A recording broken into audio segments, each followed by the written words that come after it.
Caterine Damaro, do Psicopilas, e hoje eu tô aqui com a doutora Lisiane Navarro. Tudo bem, Lisiane? Tudo bem, graças a Deus. Obrigada pelo convite. Eu que agradeço pela confiança. A doutora Lisiane Navarro, ela é pedagoga, mestre em psicologia e doutora em psicologia. Você conta um pouquinho pra gente sobre isso, por favor? Bom, eu sou de uma família de educadores, né? Assim, tivemos escola, sempre nessa preocupação. Meus pais, família em si, sempre voltada, embora mesmo em outras áreas, sempre muito preocupada com a formação do indivíduo, do ser humano. Então, eu nunca consegui pensar em outra forma de me colocar neste mundo, né? Sem, a não ser pela via da educação, né? Da formação do indivíduo. Fiz pedagogia, fui para a especialização, fiz minha especialização em psicologia, mestrado em psicologia da educação, doutorado em psicologia da educação e o pós-doc também nessa área. E aí você foi fazer atendimento em consultório, em clínica. Como que você foi por esse lado da clínica? Eu comecei, por incrível que pareça, no meu magistério, que eu precisei fazer um projeto, por isso que eu tenho assim, eu tenho um viés de levar as pessoas a desenvolverem projetos, porque no meu magistério eu precisei desenvolver um projeto, né? E na hora que eu fui desenvolver esse projeto, eu escolhi uma casa de crianças com paralisia cerebral, que é a Cruz Verde. Eu fiz o projeto e me encantei, e fiquei lá por 15 anos. Né? Fiquei toda, eu saí, para você ter uma ideia, eu saí depois quando meu filho já tinha 3 anos de idade. Né? De lá, eu sempre fui de desenvolver projetos. Né? Eu trabalhava em comunidades, né? Comunidades, atendendo a comunidade. Né? Então, conversando com as mulheres, atendendo as necessidades, tentando buscar, saciar as necessidades delas. E aí né? Fui caminhando por esse lado sempre, atendendo crianças na realidade, eu comecei atendendo crianças com dificuldade de aprendizagem. E, de repente, veio uma criança apareceu criança com síndrome de Down. Depois apareceu uma criança com autismo, né, um desafio, isso há muitos anos atrás, né? Uma criança com autismo. E por aí, assim, uma pessoa foi conversando com a outra, foi dando bons resultados, estudando, caminhando nesse viés. O autismo ficou muito presente no meu trabalho, né? Ele ficou muito, assim, forte nesse Uhum. caminhar. Aí, assim, dentro de uma universidade, que eu coordeno um curso, mas fora isso, eu sempre estou prestando assessoria para as escolas, em termos de verificar, ver como a criança está se desenvolvendo. Atendo crianças, né, hoje o maior número de crianças que me procuram, os pais que me procuram, são para crianças com transtorno, né? Então, nós temos, fui assim, na realidade as coisas foram caminhando para um lado, né? Você vai estudando, você vai se interessando, e quando você vê, você está aí analisando a escola, a educação, vendo esse ser humano, esse país, fazendo estudos, né, nessa área, né? E aí eu participo de vários congressos que trabalham com a parte de inclusão, que discutem a parte de inclusão, né? E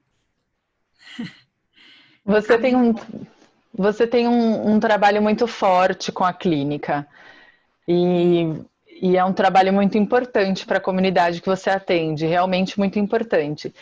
Quando a gente entrou nesse isolamento, o que acontece com essas crianças, com essas famílias, que elas passam a não ser mais atendidas naquele modelo que elas vinham sendo atendidas, né? Que era um atendimento em grupo. Então, vamos ter que explicar um pouquinho isso, né, Caterina? É.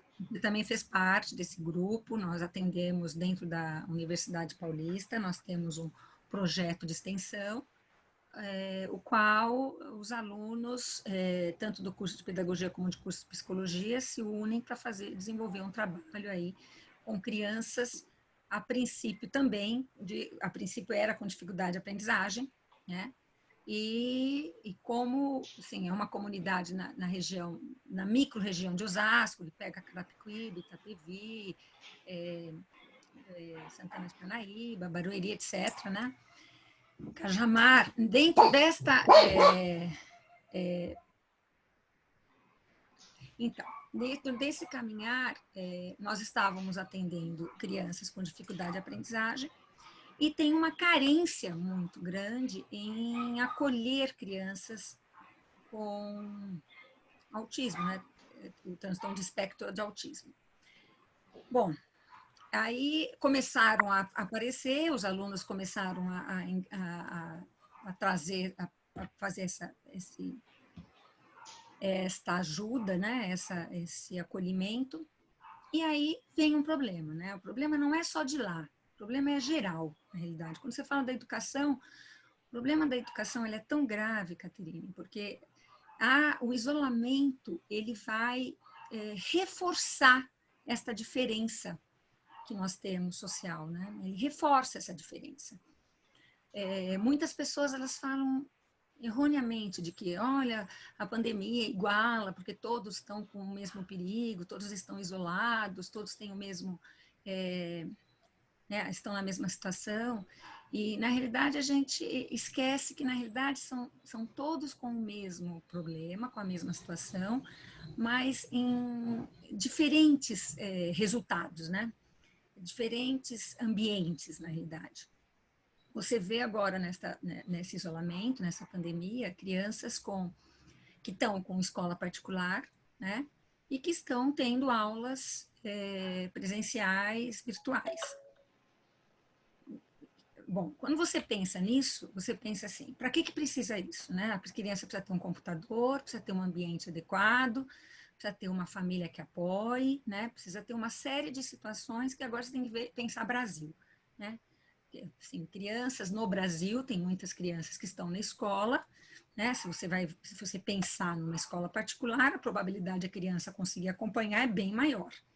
E mesmo assim, nós vemos pais falando que tem dificuldade, como é que eu acompanho, meu filho tem déficit de atenção. Nós estamos falando de crianças neurotípicas, nós não estamos falando nem de outro tipo de criança, né? Para chegar nessas crianças com alguma patologia, com algum transtorno, nós temos que pensar, inclusive, nas crianças assim, as crianças tipicamente normais, né? Que elas são consideradas dentro de um padrão de normalidade na nossa sociedade. Quando você pensa nisso, né, você já vai ver uma série de dificuldades, né?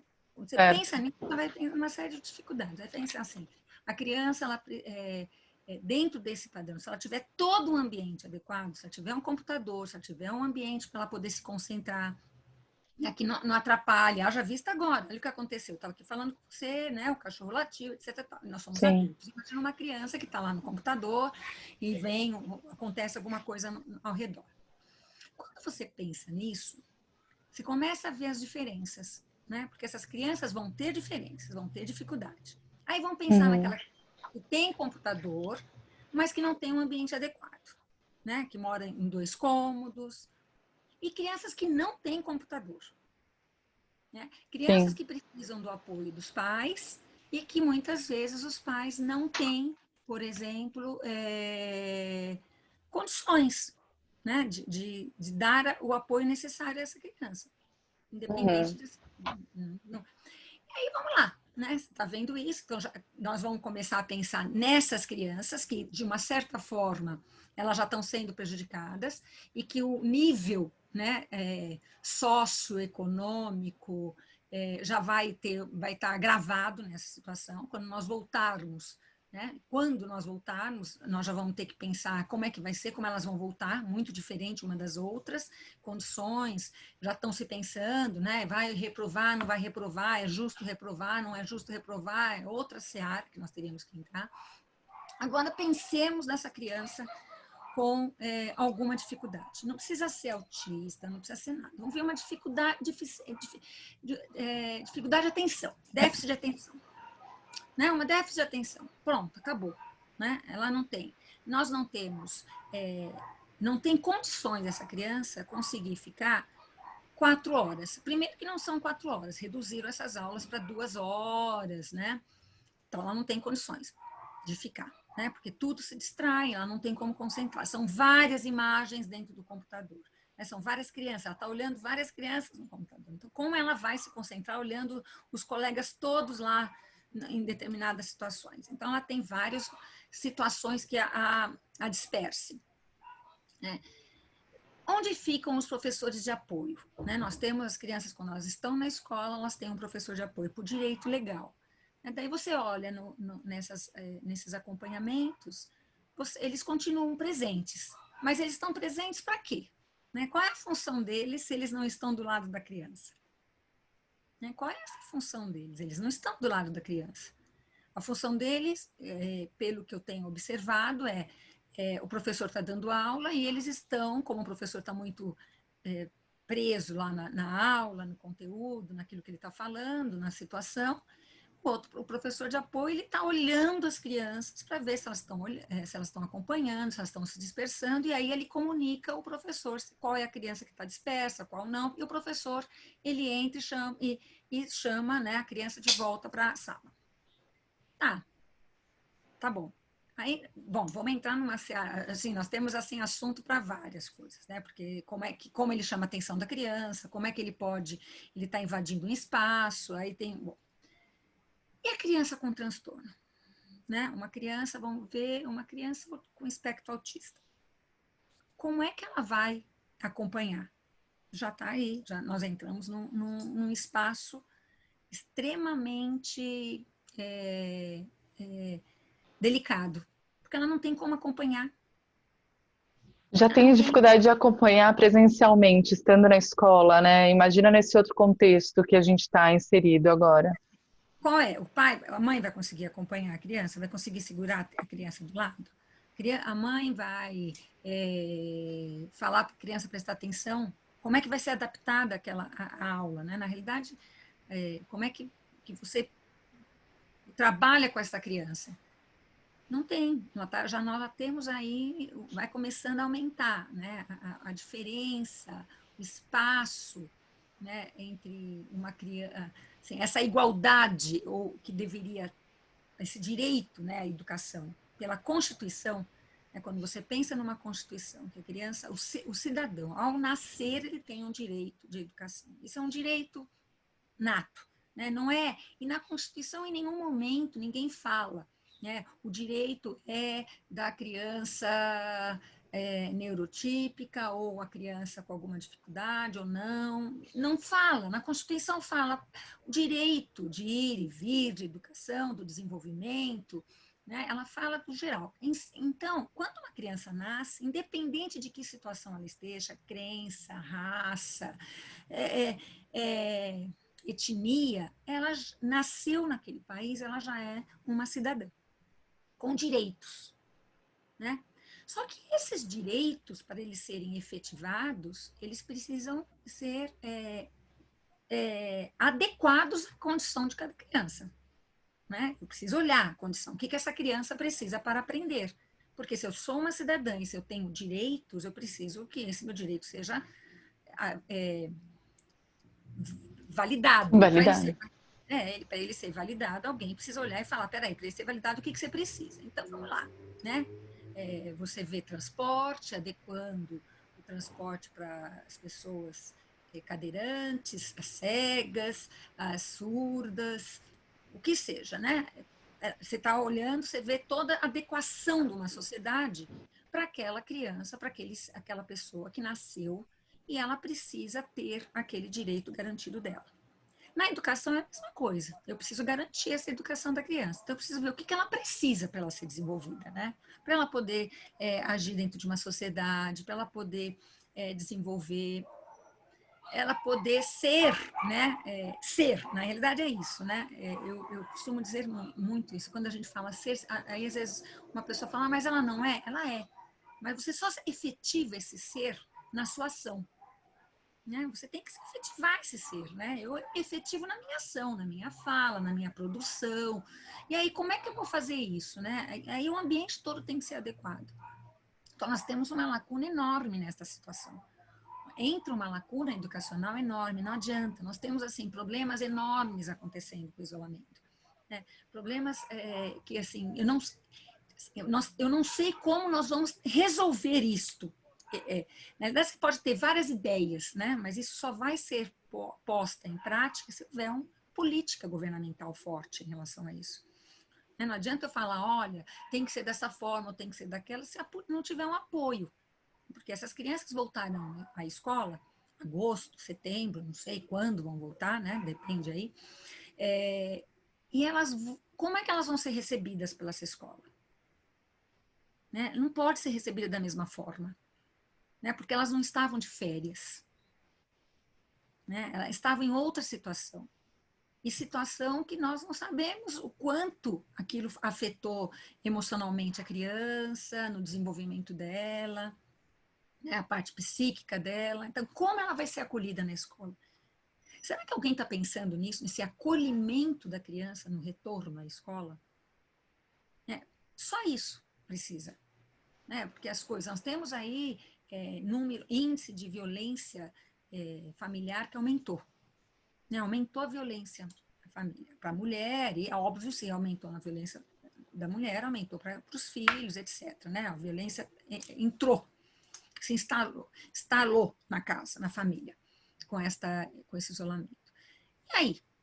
Né? Como é que essa criança vai ser recebida? Como é que nós vamos trabalhar essa criança? E essas mães? Como é que elas retornam para esta escola? Os professores também, né, estão dentro dessa. A escola precisa pensar isso. E essas crianças? As crianças com alguma deficiência, né, algum transtorno, como é que nós vamos retornar esta criança? Como é que elas vão voltar e serem acolhidas? Como é que essas famílias estão passando nesse sentido? Né? Há um tempo atrás eu precisei visitar uma família porque simplesmente a mãe me mandou um vídeo com a filha trancada dentro da casa e a mãe do lado de fora, porque a criança entrou em crise. Né? Daí você vai visitar, vai lá na família, quer dizer, quantas famílias estão nessa situação? Que a criança entra em crise e que ela precisa de um apoio, de um acolhimento, que a mãe também, nessa situação, ela fica desamparada. Nós temos aí discussões, né? Só que no que eu falei, eu estou margeando uma série de possíveis discussões a serem feitas, né? Que numa área que ninguém está pensando. Eu acho que nós não estamos tendo discussão suficiente ainda. Né? Eu não estou vendo esta preocupação em torno do que essas crianças, como serão essas crianças quando voltarem, né? A preocupação está assim, né? Vai ser reprovada? Não vai ser reprovada? Nós vamos reprovar? Vale a pena reprovar uma criança? Tem que ser aprovada? É justo? Esta situação já é outra coisa, né? Não é justo reprovar uma criança de uma situação que não é o valor dela, né? Não é culpa dela, né? Não é justo. Mas daí nós também vamos aprovar uma criança que não teve um acompanhamento. Então, olha só todo o que está acontecendo, que nós temos que pensar. Né? A preocupação não é se nós vamos aprovar ou não. Você vai aprovar porque reprovar não é justo, porque a criança ela não é culpada pela situação que ela foi posta, né? Mas aprovamos. Né? E todo o conteúdo, toda a relação dela com o social, né? Nós estamos falando assim de questões tão delicadas, né?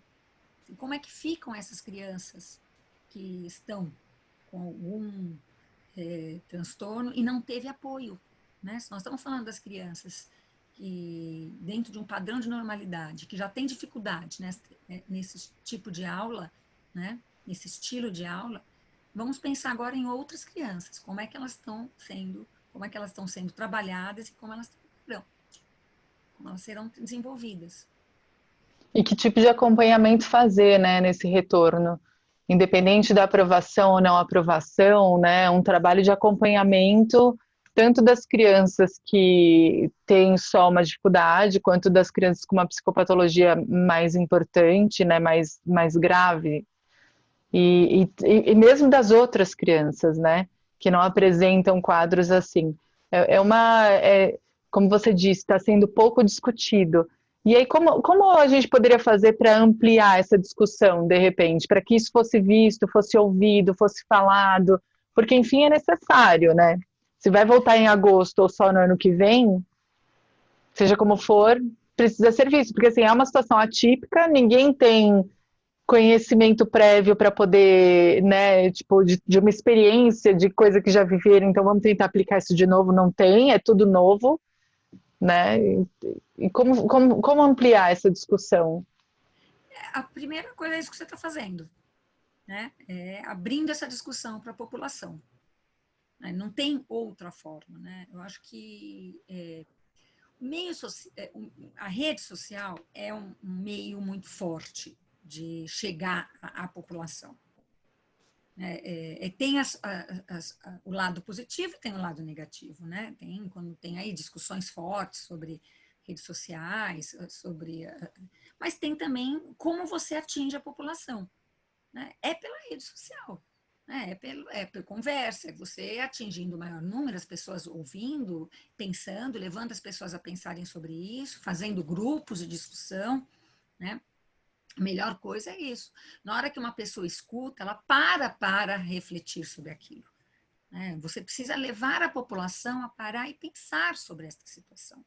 Porque é muito fácil, né? Porque às vezes a preocupação de um pai, de uma mãe, ou de um professor, de uma escola, de um governante, o que quer que seja, é na relação assim, aprova, não aprova, como fica, como não fica, são os dados, estatística, etc. Mas não pensa a criança em si, né? Não podemos ter uma reprovação em massa. Concordo, não podemos ter uma reprovação em massa. Quer dizer, mas a questão não é a reprovação, é o que vem atrás, né? Qual é a função da escola? Assim, pensar na função da escola. Qual é a função da escola? Qual é a função da escola para você, doutora A Elisene? função da escola não é aprovar ou reprovar. A função da escola é formar indivíduos pensantes, críticos, reflexivos. Ela é um espaço, na realidade, a escola ela é um espaço privilegiado do pensar. Não que você não pense em outros espaços, mas ela é privilegiada. Sabe quando você fala assim, eu vou para aquele espaço, e quando você vai para aquele espaço, já está intrínseco, né? É uma representação social. Quando você pensa na escola, a sociedade em si pensa, já associa a escola a uma formação, a um desenvolvimento do indivíduo, a uma socialização, né? Você pensa num espaço do desenvolver da criança. Ela pensa, é óbvio que ela pensa, o ser humano pensa independente de que espaço seja. O ser humano se desenvolve independente da escola. Mas quando você pensa num espaço próprio para isso, né, um espaço voltado, que tem pessoas que estudam, ou que deveriam estudar para isso, né? Pensar em como é que essa criança se desenvolve, o que ela precisa, que tipo de ambiente ela precisa estar, né? Precisa ser organizado, que tipo de ambiente para que ela se desenvolva bem, né? Ela saber escolher o que ela distinguir os textos, o que ela lê, saber se ela né, de repente classificar essa leitura é boa, essa não é, essa vale para a minha vida, essa não vale para a minha vida, discutir, entrar em contato com ideias diferentes, com a diversidade, né? Porque você fala, mas diversidade tem na sociedade, mas quando você vai na escola, numa sala de aula, onde as crianças estão lá, que elas precisam desenvolver projetos, que elas precisam discutir um determinado tema, aí você vê a diversidade presente. Eu vejo escolas que estão. Tá bem diversificado o jeito de lidar com a situação entre as escolas, porque eu vejo escolas que estão apostando nas videoaulas. Ah, acredito que tem um lado positivo isso, porque aí você respeita um pouco os horários da família. As pessoas conseguem se organizar melhor, porque está todo mundo em casa, não só a criança. Então, tudo tem que acontecer naquele mesmo espaço e muitas vezes não se tem a possibilidade de ter mais de um computador, mais de um meio onde aquilo possa acessar, às vezes mais de um filho. Então, quando você obriga todos os filhos a terem aula naquele mesmo horário, talvez isso crie mais um obstáculo, né? Ao invés de favorecer uma solução. Então, eu vejo essas escolas que estão mais assim, com alguns encontros semanais e tal. E vejo outras escolas que estão com os alunos, de repente, das 8 da manhã até as 4 da tarde na frente do computador, né? Quando você tem, às vezes, mais de uma criança ali. E pais e todo mundo trabalhando. Pensando por esse lado do que você falou, que a escola tem que ser um espaço do pensar, não seria, de repente, mais produtivo ter as videoaulas e ter os encontros para o pensar, para o discutir? Porque mesmo os encontros que acontecem, eles acontecem com o intuito de passar matéria. Que eu entendo também que a escola precisa passar matéria, uma vez que tem o MEC ali fazendo correr um currículo, certo? Mas assim, será que não seria mais valioso usar encontros semanais para se discutir, para essa socialização, para um acolhimento até, muito mais do que vamos passar essa matéria do livro e vamos dar sequência? Eu concordo, Caterina, mas assim, vamos lá. Né? Quando a gente fala pensar, você tem que pensar também na relação do socialização, né? Concordo. Você entrou aí num espaço de vários filhos. Nós nem entramos na discussão de uma família que tem 3 filhos, mas como é que ela vai ter computador para os 3 filhos, né? Para eles poderem entrar na sala de aula, para poder discutir. Nem vamos entrar nesse aqui, porque você, quando você falou logo, eu falei, bom, ela está entrando num espaço que já entra aí numa questão social, econômica também. Né? Se eu Uhum. tenho 3 filhos, como é que esses 3 filhos vão ter aula? Como é que eles vão entrar? Vai, bom, enfim. Deveria. Eu acho que a escola deveria, neste momento, voltar para um outro tipo de ensino. Mas foi tudo pego de surpresa. Né? Foi pego. De repente, foi uma redescoberta. Nós não podemos valorizar esta este fazer dos professores, das escolas que foram se redescobrindo, de repente, como é que nós vamos fazer de uma hora para outra, o que era para ser um mês, né? Acabou ficando 2, 3 meses e pode virar até mais. Né? Então, eles se redescobriram. Então, isso nós não podemos negar. Né? Assim, os professores não estavam bem acostumados com esse tipo de aula. As escolas não estavam acostumadas. E também esse susto de o que vai, quanto tempo vai levar isto, né? E com todas as cobranças do MEC, cobrança até da sociedade, porque nós tivemos aí pais de que que eu faço com meu filho, né? Ele vai como é que ele vai desenvolver e como é que ele vai pensar? Quer dizer, daí você está pensando, nós temos que pensar na criança de 6 anos, nem estou pensando em educação infantil. Educação infantil, se existe educação infantil e se por lei a criança teria que estar na escola a partir dos 4 anos, né? Isso é uma lei. Como é que a escola de educação infantil está lidando com essa situação, né? Contando histórias, como é que ela está trabalhando com essa criança para segurar essa criança por 1 hora ou 2 horas, já que o horário foi reduzido, né, da maioria das escolas. Nós temos que pensar na criança de 6 a 17 anos. Né? Como eu vou trazer essa discussão? Como nós vamos fazer essa discussão com as crianças? Trazer projetos, ela vai trabalhar em casa? Bom, mas se ela vai trabalhar em casa, ela precisa ter material. Se nós estávamos em isolamento, estava tudo fechado, ela não tem material adequado para desenvolver um projeto. Uhum. Né? Estamos falando nisso. Assim, vamos fazer um projeto, vamos pensar. Não tem, ela não tem como. Você pode. Como é que ela vai conseguir o material para ela poder desenvolver algum projeto, ela poder trabalhar?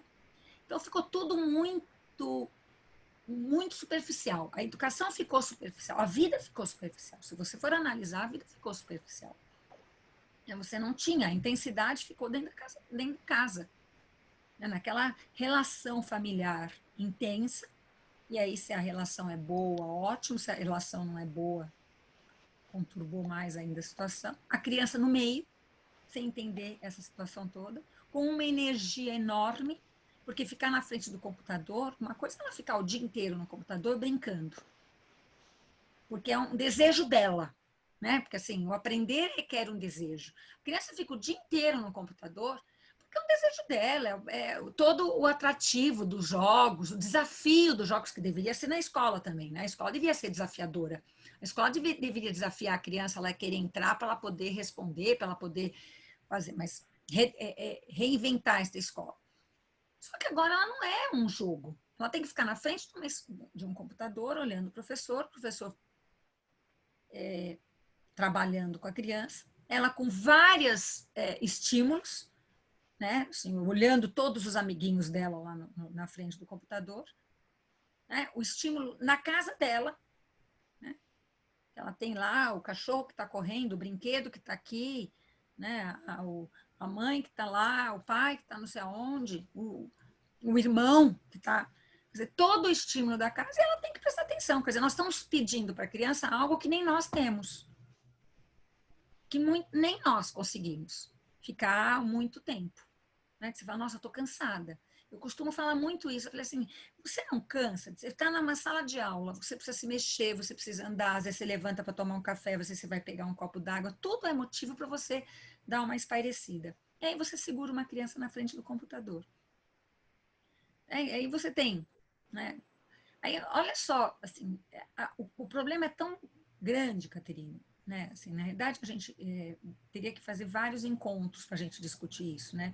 Assim, um encontro para falar sobre como é que vai ficar com a criança dentro dessa situação, dentro da normalidade de uma sociedade, né? E como é que vai ficar com uma criança dentro de uma sociedade com com uma crise que nós estamos, inclusive econômica. Né, social. Então, nós temos assim. E a criança está no meio, sem saber o que faz. Né? Na verdade, a educação já vinha precisando ser muito repensada, né, doutora Elisene? E eu acho que talvez isso tenha vindo de supetão, como um tsunami, sim, não pegou ninguém preparado, mas talvez isso também esteja forçando as pessoas a repensarem. Professores, coordenadores, enfim, educadores, né? A repensarem como as aulas são ministradas, mesmo por causa do que você falou. Já é difícil ficar na aula presencial, agora, através do computador, fica mais difícil ainda. Já é difícil para um adulto, porque para uma criança tem que ser fácil. E isso já vinha sendo uma problemática das escolas, esse reter o aluno, interessar o aluno. E não posso estar enganada, mas é uma transformação da sociedade. A sociedade vem se transformando, essa coisa da falta da paciência, da falta do parar e ficar, precisa ser cuidado disso, isso precisa ser cuidado no sentido de que as pessoas precisam desenvolver mais paciência, tudo bem, mas assim, a gente também tem que entender que é uma mudança da sociedade, e essa mudança ela tem que ser olhada, tem que ser acolhida e tem que ser trabalhada de uma outra maneira, não? Sim, eu acho, né, eu acredito muito que nós estamos numa fase de transição. Né? Nós saímos de uma... E a fase de transição ela não é de um ano para o outro, são anos, né? Você acontecendo essa mudança. Nós saímos de uma educação completamente tradicional, dura, a vida em si, né? Se você for olhar toda a vida como era antigamente, né? Pensa, né? Há uns 30 anos atrás, quantas mulheres iam para o mercado de trabalho em relação a agora, né? As escolas, né, eram mais tradicionais, acreditavam nessa questão de um sentar, um disciplinar, não que não seja válido, né? Eu sou muito a favor da disciplina, porque nós precisamos disciplinar nosso corpo, nós precisamos disciplinar nossa mente, né? Então, quando a pessoa fala que a disciplina não é... Não, a disciplina ela é extremamente necessária. A criança ela precisa ter um momento que ela precisa sentar e saber que ela precisa sentar, que naquele momento ela precisa se concentrar. São momentos. Só que, assim, de um radicalismo, de uma educação extremamente tradicional, né, autoritária, de repente, bom, não é o autoritário, então o que nós fazemos? Né? Então, nós temos tem que repensar. E a educação ela é sempre a última a chegar a esse repensar, né?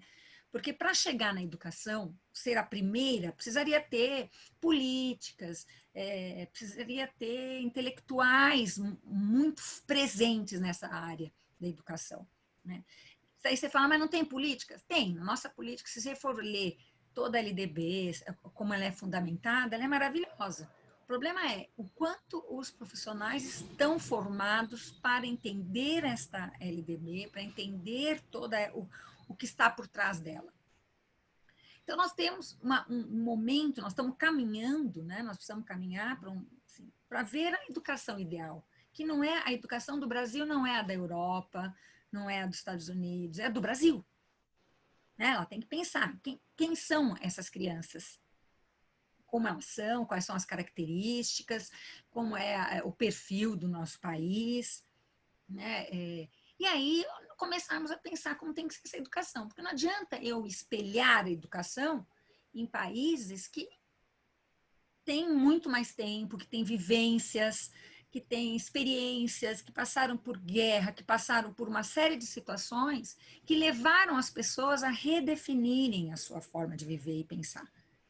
Quando você pensa, por exemplo, na escola Reggio Emilia, você vai falar a escola Reggio Emilia, que é o referencial muitas de educação, ela foi erguida depois de um caos de uma guerra, né? De um vilarejo que foi atacado, e eles ergueram a escola, repensaram como é que deveria ser aquela escola para aquelas crianças que haviam sofrido, né? Então, uma comunidade dos pais foi lá e vamos construir uma escola que a criança se sinta bem, acolhida, etc.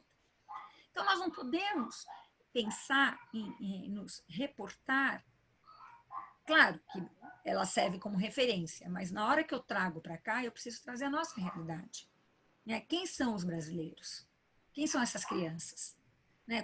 Como elas pensam, como elas veem a educação, como é o nosso país vê essa educação, como nossos professores são formados para entrar numa sala de aula e são valorizados, porque senão também a gente joga uma culpa muito grande nos professores, coitados, né? Eles são culpados de tudo, eles não são culpados de tudo, é um conjunto de situação, né, que é imposta a eles. Pensa, eles têm hoje em dia salas de 40 alunos. 30, 40, não importa se são 30 ou 40, a maioria das escolas nós estamos vendo aí com 40 alunos, tá? Sim. Então vamos lá. Olha a diversidade de uma sala de aula. Aí ele encontra nesta sala de aula uma diversidade, né, crianças com transtornos, com deficiência, com alguma dificuldade, e não tem apoio. Não tem apoio. Aí eles pegam um professor de apoio, o professor de apoio também não é formado adequadamente. Ele tem toda uma intenção, tem todo um desejo. Né? Se você for olhar a grande, não digo a maioria, mas muitas escolas particulares pegam professores de apoio que são estudantes de pedagogia. Quer dizer, o estudante de pedagogia que nem se formou ainda, ele é um professor de apoio para uma criança que tem um déficit, um transtorno, uma dificuldade. Quer dizer, e aquele professor formado, né, ele está trabalhando com as crianças neurotípicas, dentro de uma normalidade, no padrão de normalidade da nossa sociedade. Como se você fosse, como se ser professor de apoio fosse menos importante, né? Exatamente. E E aí fosse você um trabalho mais de lado, mais simples, mais de escanteio. E, na verdade, é o mais difícil. É o mais É o mais difícil. desafiador. Então, você tem que olhar esse perfil, dizer, o que está acontecendo na educação. Não adianta eu ter professor de apoio se ele não for capacitado suficientemente. E aí o que acontece? Eles levam esse problema para a sala de aula, para o curso, aí nós tentamos resolver, que não dá conta também de resolver, por causa da particularidade de tudo, e ele está lá, ele aprende com aquela criança. Só que a criança tem um professor de apoio. Então, nós temos uma complexidade a ser analisada. Assim, é um conjunto de situações que você olha e fala, bom, você vai pensar nisso dentro de uma aula presencial, que a criança está lá, nós já temos uma série de situações a serem discutidas. Né? Assim, de crianças com algum transtorno, com alguma dificuldade, ou que ela não está posicionada na sala de aula adequadamente. né? Que ela não, ninguém olhou assim, na sala de aula dela, onde ela deveria ficar se ela tem um déficit de atenção, né? Qual o lugar que ela deveria ficar?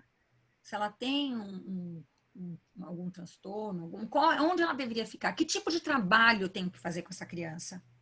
Não é ela está, não preciso integrar esta criança, porque na realidade é colocar a criança dentro de uma sala de aula, eu só estou integrando nessa sala de aula. A criança não precisa entrar numa escola e ela tem que sair desta escola diferente, né? Muito confundem o que é inclusão, né, doutora Lisiane? O que é inclusão, do seu ponto de vista? Porque as pessoas acham que inclusão é simplesmente pôr a criança ali, tudo bem, ela faz parte, legal, mas é muito mais do que isso, né? O que é inclusão? Inclusão é tão amplo, porque a inclusão ela engloba não só a criança a ser incluída, como os outros que estão a incluindo, né? Assim, as outras crianças precisam entender e validar o direito dessa criança. Parte daí. A validação do direito dessa criança de estar na escola. Na hora que os outros validam esta criança, entendem que ela é um direito dela, que não é um favor que está sendo feito, né? Então, as crianças, os pais, os funcionários da escola validam isso, tudo muda.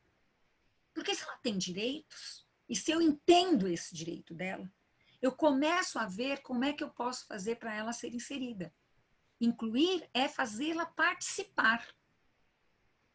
Ela tem que participar daquele contexto, ela não tem que ser. Não adianta ela eu incluir excluindo.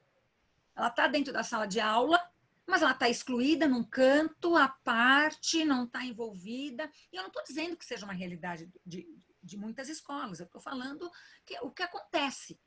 Né? Porque, assim, às vezes a pessoa fala, escuta e fala assim, mas a minha escola não é isso. Nós estamos pensando em Brasil. Nós estamos pensando em escola Brasil. Nós temos que pensar em escolas que não têm esse tipo de condições. E que eu não preciso ir muito. Eu já fui visitar escolas e eu estou na Grande São Paulo.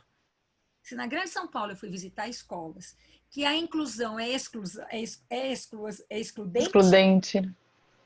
como é que fica por aí afora? Né? Que você entra numa sala de aula, a criança está do lado. Quer dizer, o que é incluir? Incluir é fazer parte. Quando você inclui, né, vou incluir este pedaço de bolo no meu prato, ele está fazendo parte do seu prato. Está lá. Né?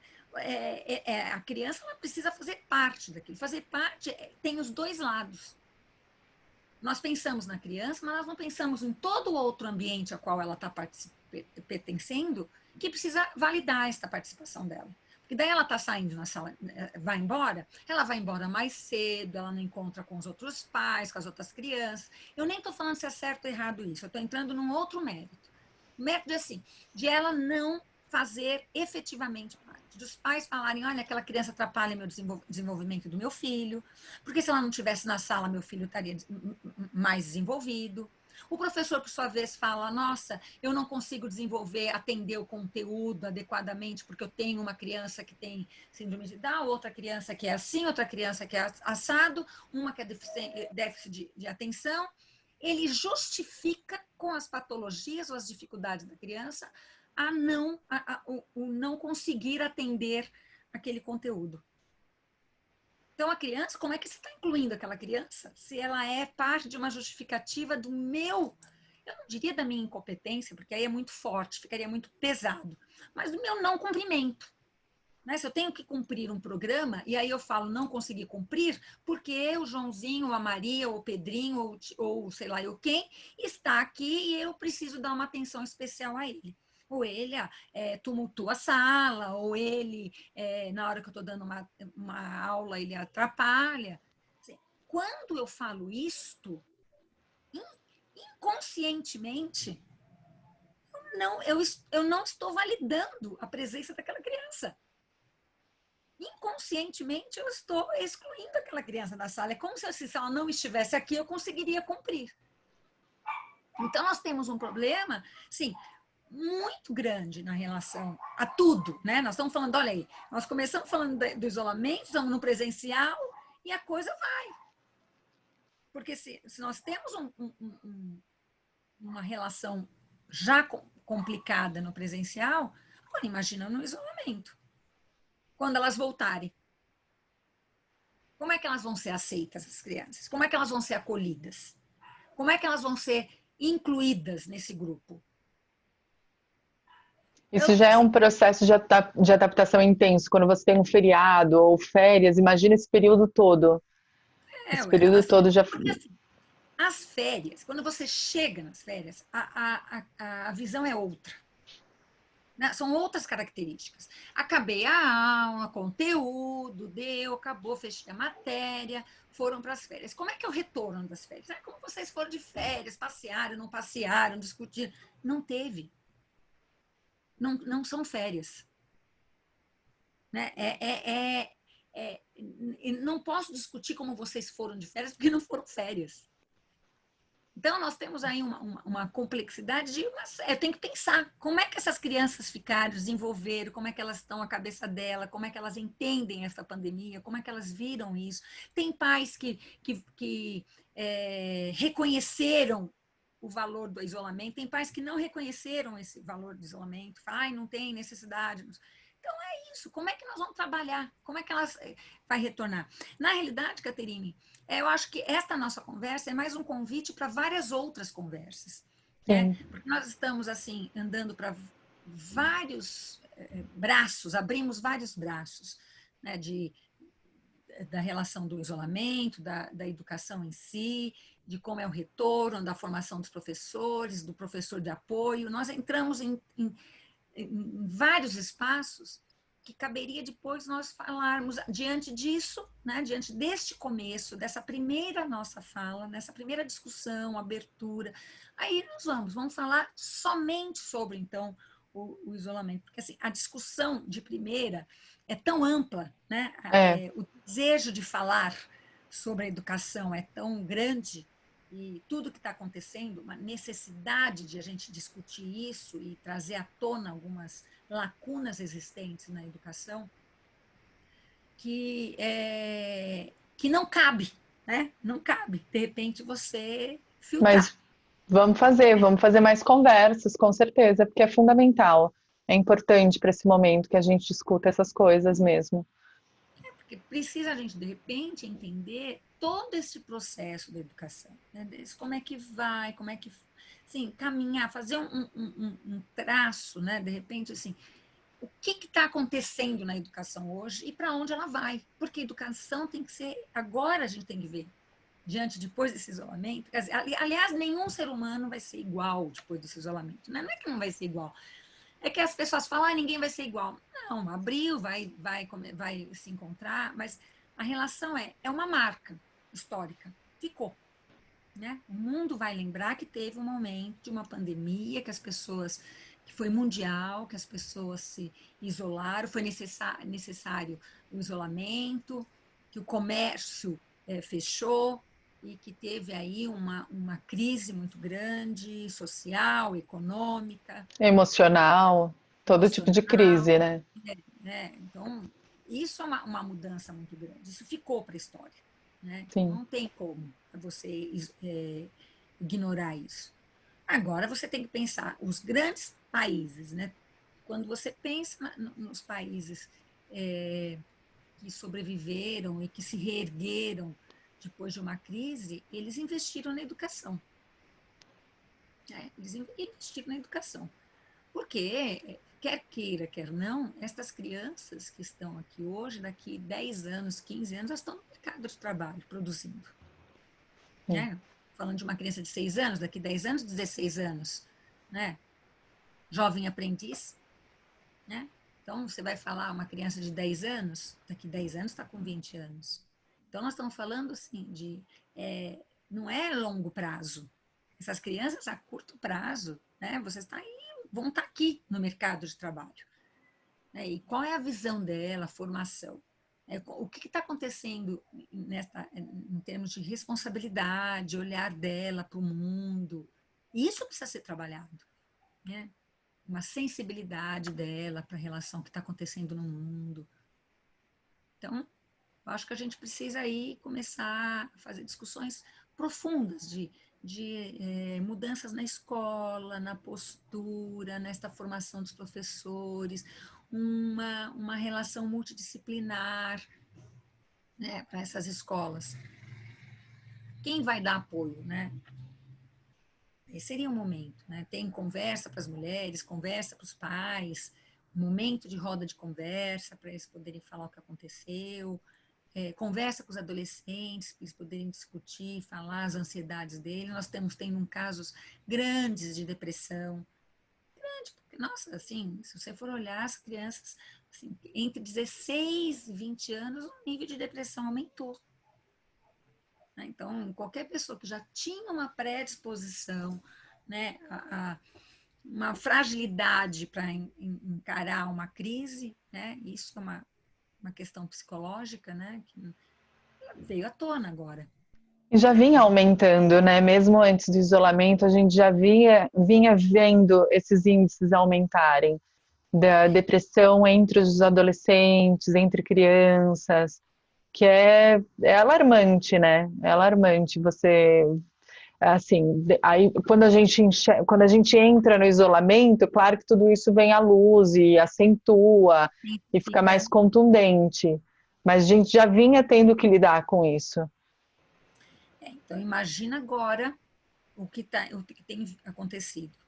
Sim. As pessoas entrando em crises e você está fazendo atendimento online, né? Às vezes a pessoa não dá conta, embora o atendimento online ele está conseguindo ter efeito, mas tem casos que não, tem casos que a pessoa precisa estar lá presente, que você precisa olhar nos olhos da pessoa, ela precisa até o deslocar da casa dela, entrar num outro ambiente já faz parte, né? A gente fala isso muito na psicologia, essa relação. Minha filha. Eu tô terminando já, meu amor. Isabela! Isabela, para. Eu tô gravando, por favor. Dá licença. Eu já vou. Desculpa. Não, mas tem mais é que deixar. Para, Isabela. Enfim. Eu adorei a sua língua, Isabela. Ela não tá te ouvindo, mas ela adorou sua língua, filha. Para. Então, essa relação toda que a gente vê agora, né, essa intensificação, né, é um caso a ser visto, a ser trabalhado, né? Como é que nós vamos trabalhar com esses adolescentes? Né? Como nós vamos trabalhar? Como é que nós vamos lidar com depressão? Como é que nós vamos lidar com... assim, quando você fala de um isolamento, quando você fala de uma crise, uma série de coisas desencadeiam. Não existe crise que não afete a sociedade inteira. E, claro, dentro de uma sociedade tão desigual como nós temos, os menos favorecidos são mais afetados. Né? Eles não têm. Pensa na saúde, né? Em qualquer situação. Por mais apoio que você dê, tudo, eles são os mais afetados. Né? Eu costumo dizer, por isso que existem leis. As leis não são para para uma elite, as leis não são feitas, porque quem tem condições paga um hospital, paga uma segurança, paga uma escola particular. E agora quem não tem condições está assim, dependendo de um hospital público, dependendo de uma escola pública, que muitas vezes não tem condições de dar um acolhimento adequado, né? Dependendo de seguranças, de validação do seu ser cidadão. Então, aí nós temos que ir lançando temas para poder fechar. Acho perfeito. Vamos abrir mais discussões, então. Mas eu adorei o papo de hoje, esse primeiro momento, essa primeira conversa. Foi incrível, obrigada. Agradeço muito. Eu que agradeço, Caterine. Fico muito grata por estar aqui, por poder discutir e, quem sabe, contribuir um pouco, né? E, às vezes, as pessoas podem dar ideias de discussões para ampliar a nossa rede, pensar, refletir, mudar, né? Sim. Maravilha. Obrigada, doutora Elisiane, obrigada pela confiança. Esse foi mais um Psicopílulas e depois a gente volta com mais.